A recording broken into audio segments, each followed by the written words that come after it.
नमस्कार दोस्तों, स्वागत है। भिक्षु हर दिन तथागत से कहता, मैंने मन को जीत लिया है, अब यह मुझे विचलित नहीं कर सकता। तो एक दिन गौतम बुद्ध ने कहा, ठीक है, तुम दक्षिण दिशा में भिक्षा मांगने जाओ, यही तुम्हारी आखिरी चुनौती है। फिर अगले दिन ही भिक्षु ने व्याकुल होकर कहा, मुझसे बड़ी गलती हुई, लेकिन अब मैं दोबारा उस दिशा में भिक्षा मांगने नहीं जाऊंगा।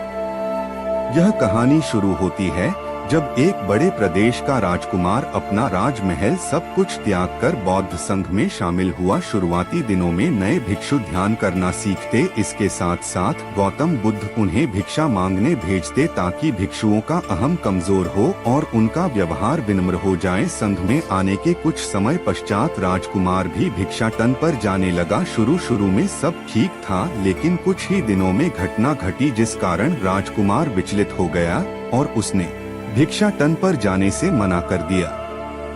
भिक्षाटन का नियम था कि भिक्षु केवल 2 घरों में भिक्षा मांगते और नहीं मिलती तो आश्रम वापस आकर जल ग्रहण करते। एक बार राजकुमार भिक्षु नगर में भिक्षा मांगने निकला और दुस्सहयोग से भिक्षा नहीं मिली। शुरू में राजकुमार भिक्षु को निराशा हुई, लेकिन कुछ ही पलों में उसका मन शांत हो गया, जैसे कुछ हुआ ही ना हो। बिना प्रयास के आज भिक्षु बड़ा प्रसन्न था। उसने लौटकर गौतम बुद्ध से कहा, आज मुझे भिक्षा प्राप्त नहीं हुई, लेकिन मेरा मन शांत है ना। किसी विचार ने मुझे परेशान किया। गौतम बुद्ध भिक्षु की सारी भावनाएं समझ रहे थे।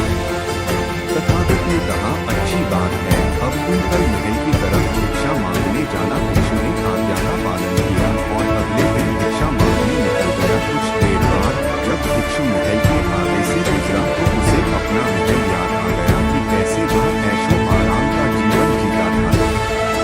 भिक्षु ने सोचा, महल में खाने को स्वादिष्ट पकवान मिलते और सेवा करने को कई नौकर होते और सभी प्रकार की सुविधाएं। ऐसा सोचते सोचते भिक्षु के मन में इच्छा हुई कि आज बढ़िया भोजन मिल जाए। तभी भिक्षु सचेत हो गया कि यह सब अतीत की स्मृतियां हैं और मैं केवल इन्हें देख रहा हूँ। पुरानी यादों के ताजा होने से मन में कुछ इच्छाएं प्रकट हो रही हैं, यह भी मैं केवल देख रहा हूँ। अगर मैं इन शारीरिक इच्छाओं को पूरी करने की लालसा रखूं तो मैं मन की शांत और यह जागृत अवस्था खो दूंगा। भिक्षु ने महसूस किया कि जब जब हम स्वयं को 2 कदम आगे ले जाते हैं, चेतना का स्तर ऊपर उठाते हैं, तब तब मन इस प्रकार के खेल खेलता है। जब हम मन को शांत करने लगते हैं, तब मन हमें बेचैन करने की पूरी कोशिश करता है। भिक्षु यह सोचकर बहुत खुश हुआ क्योंकि आज उसने आत्मचिंतन से मन के बारे में गहरी समझ और सूक्ष्म दृष्टि प्राप्त कर ली। भिक्षु ने आश्रम आकर गौतम बुद्ध को सारी बात बताई और कहा, तथागत, आज मुझे आपकी कृपा से सूक्ष्म दृष्टि प्राप्त हुई। मन हमें बार बार इच्छाओं में उलझाना चाहता है।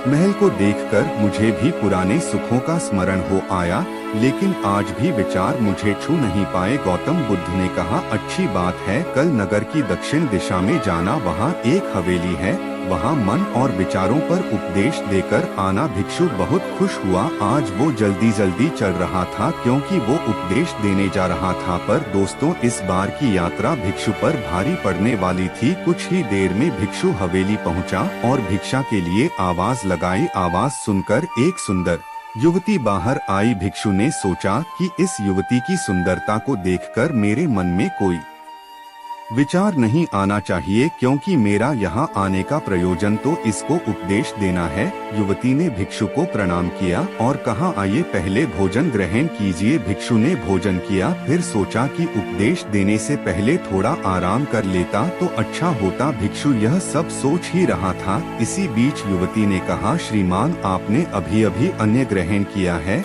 अब थोड़ा आराम कर लीजिए, फिर उपदेश शुरू करना। यह सुनते ही भिक्षु सतर्क हो गया। जो योजना वह मन में बना रहा था, यह महिला वह सब बिन बताए करती जा रही थी। भिक्षु ने सोचा, यह सब संयोग है, यहाँ लोग भोजन के बाद आराम करते होंगे। फिर भिक्षु आराम करने लेट गया और विचार करने लगा कि महिला कितनी समझदार है और इसकी सुंदरता बेजोड़ है। अगर मैं राजकुमार होता तो ऐसी ही स्त्री के साथ विवाह करता। भिक्षु के मन में ऐसे ही कुछ विचार चल रहे थे।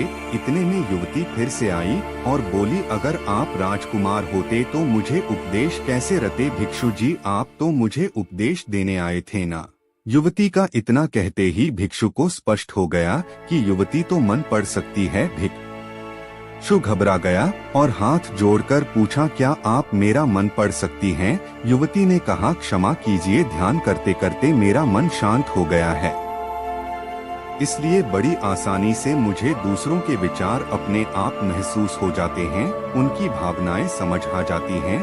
जब भिक्षु ने सुना तो उसके पैरों तले जमीन सरक गई। फिर बिना कुछ बोले भिक्षु तत्काल आश्रम की ओर चल पड़ा। रास्ते में चलते हुए भिक्षु का दिमाग फटा जा रहा था, उसकी बेचैनी बढ़ गई थी। भिक्षु खुद को कोसने लगा कि मेरे मन में युवती के लिए ऐसे विचार क्यों आ रहे थे, उसने मेरे बारे में क्या सोचा होगा। अगर यह बात लोगों को पता चलेगी तो लोग भिक्षुओं और संघ के बारे में क्या सोचेंगे। आज भिक्षु बहुत लज्जत महसूस कर रहा था और वह थोड़ी ही देर में आश्रम पहुंच गया। जब भिक्षु गौतम बुद्ध के सामने पहुंचा तो तथागत ने देखा कि उसके चेहरे की रौनक जा चुकी है, दोनों कंधे झुके हुए थे। भिक्षु ने बुद्ध से कहा, अब मैं कभी भिक्षा के लिए नहीं जाऊंगा। तथागत ने कहा, पहले आराम से बैठो, फिर मुझे बताओ कि तुम्हारी चाल में इतनी थकान क्यों है। आज तुम्हारे चेहरे पर तेज की जगह गलाने की भावना क्यों है? भिक्षु ने सारी बात बताई और कहा, मैं सब कुछ जानते हुए भी महिला की सुंदरता के बारे में और अन्य चीजों के बारे में सोच रहा था। मैं मन से पूरी तरह हार गया, अब मैं कभी उस दिशा में नहीं जा पाऊंगा। मैंने बौद्ध संघ का भारी अपमान किया है। गौतम बुद्ध ने कहा, सबसे पहली बात, परेशानी को बढ़ा चढ़ाकर मत सोचो। अगर कुछ बुरा हो जाए तो एकदम से यह मत सोचो कि सब खत्म हो गया। बिना सोचे निष्कर्ष पर मत जाओ। दूसरी बात, ध्यान दो कि कहीं तुम नकारात्मक विचारों के साथ अतिशयोक्ति करने वाले शब्दों का प्रयोग तो नहीं कर रहे। जैसे मैं हमेशा हारता हूँ, जीवन में कुछ नहीं बचा, मैं मन से पूरी तरह हार गया, मेरे साथ कोई नहीं है। क्योंकि ऐसा करने से मन अतिभाव और विचलित हो जाता है और नकारात्मक विचारों के चक्कर में फंसा रहता है। तथागत के शब्दों से राजकुमार भिक्षु के मन को सांत्वना मिली। भिक्षु ने पूछा, अगर मैंने अपने मन को जीत लिया था तो फिर मन ने मुझे परेशान क्यों किया? गौतम बुद्ध ने कहा, सबसे पहले यह समझो कि विचार पैदा कैसे होते हैं। पहले बाहर कुछ हुआ, फिर उस घटना के प्रति अंतर्मन ने प्रतिक्रिया की, इस कारण शरीर में भावना या सनसनी पैदा हुई। फिर इस सेंसेशन या फीलिंग के प्रति तुम्हारे सचेत मन ने यानी कॉन्शियस माइंड ने प्रतिक्रिया की। इस आखिरी स्टेप को हम विचार कहते हैं। भिक्षु ने पूछा, हमको परेशान करने की विचारों में इतनी शक्ति आती कहाँ से है? गौतम बुद्ध कहते हैं कि हम खुद विचारों को यह शक्ति प्रदान करते हैं। जब आप जजमेंट और सही गलत के टैग लगाकर विचारों को देखते हो तो उनके प्रति रिएक्ट करने लगते हो। एक विचार के साथ अन्य विचार भी सोचने लगते हो। जब तक आप खुद को जज करोगे तब तक मन आपको नीचा दिखाकर हावी होता रहेगा। भिक्षु ने पूछा, फिर मन शांत कैसे होगा? गौतम बुद्ध ने कहा, अगर विचार है तो शरीर में भावना भी महसूस हो रही है, क्योंकि हर विचार भावना के साथ प्रकट होता है। अगर आप अश्लील विचार महसूस कर रहे हो तो इसका मतलब है कि शरीर में एक भावना यानी सेंसेशंस भी महसूस हो रहे हैं और फिर आप उसके बारे में सोच रहे हो या रिएक्ट कर रहे हो। और इसी बात में मन को शांत करने का तरीका छपा है। हर विचार को देखना कठिन है क्योंकि विचारों का वेग तेज है, लेकिन शरीर में महसूस हो रही भावना यानी सेंसेशंस को देखना आसान है क्योंकि यह देर तक बनी रहती हैं। अगर इन्हें बिना जजमेंट के सही गलत का मतलब लगाए सिर्फ देखा जाए तो यह गायब भी हो जाती हैं। तब मन के पीछे जो शांति है वो प्रकट होती है और उस शांति में एहसास होता है कि मन हमारा कुछ नहीं बिगाड़ सकता। हमारा अंतर्मन कैसे ठीक होता है? नॉन जजमेंट से अगर हम किसी भी इंसान या घटना या फिर अपने मन को बिना जजमेंट के देखते हैं तो मन के साथ साथ अंतर्मन अपने आप स्वस्थ और शांत होने लगता है। अगर तुमने मात्र यह देखा होता कि इस औरत के प्रति विचार केवल मेरे अंतर्मन के रिएक्शन के कारण है और यह मैं केवल देख रहा हूँ, मन में बहुत कुछ चल रहा है लेकिन मैं सांस के प्रति सचेत हूँ, मैं शरीर में होने वाली प्रतिक्रिया को देख रहा हूँ, तब भी तुम सचेत होकर दृष्टा भाव में लौट आते मन के पीछे जो शांति है। वह हमारी सबसे बड़ी ताकत है। हम बड़ी आसानी से विचारों को शांत कर सकते हैं और एक दिन यह जान सकते हैं कि किसी भी प्रकार का विचार चिंता असल में इस शांति को पार नहीं कर सकता। हम हमेशा विचारों से अछूते हैं।